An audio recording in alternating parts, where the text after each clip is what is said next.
অনূর্ধ্ব-20 Asian কাপে qualify করে ইতিহাস গড়ল বাংলাদেশ নারী দল। বাছাইয়ের শেষ ম্যাচে দক্ষিণ কোরিয়ার কাছে 6-1 গোলে হারলেও লক্ষ্য পূরণ হয়েছে।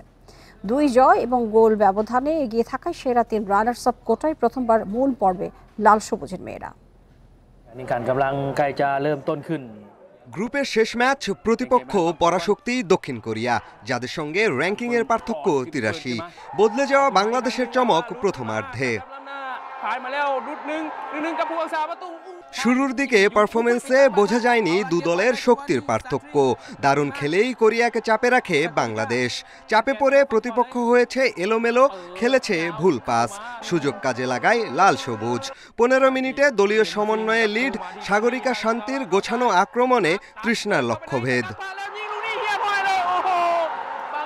লিড মাত্র 3 মিনিট ধরে রাখতে পেরেছে বাংলাদেশ।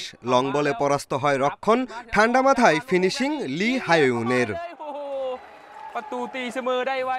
গোল শোধ করে আরও মরিয়া দক্ষিণ কোরিয়া।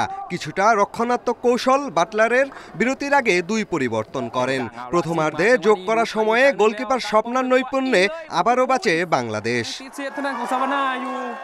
দ্বিতীয়ার্ধে কোনো সুযোগ দেয়নি দক্ষিণ কোরিয়া। পথ হারায় লাল সবুজের মেয়েরা। বাটলারের হাইলাইন ডিফেন্স থিওরি কাজে আসেনি।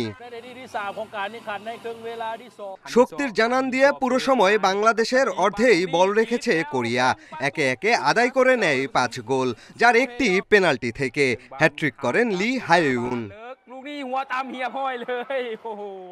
কোরিয়ার কাছে বিধ্বস্ত হলেও আগের 2 ম্যাচে দাপুটে জয়ে লক্ষ্য পূরণ বাংলার মেয়েদের। 6 পয়েন্টের সঙ্গে গোল ব্যবধানে এগিয়ে থাকায় স্বস্তি। 3 সেরা রানার্স আপ কোটায় মূল পর্বের টিকিট কাটল লাল সবুজ। জাতীয় দলের মতো প্রথমবার এশিয়ান কাপ খেলবে অনূর্ধ্ব-20 নারী দল। আগামী বছর এপ্রিলে 12 দল নিয়ে থাইল্যান্ডে হবে আসর। পিয়াস সাহা, ইন্ডিপেন্ডেন্ট নিউজ।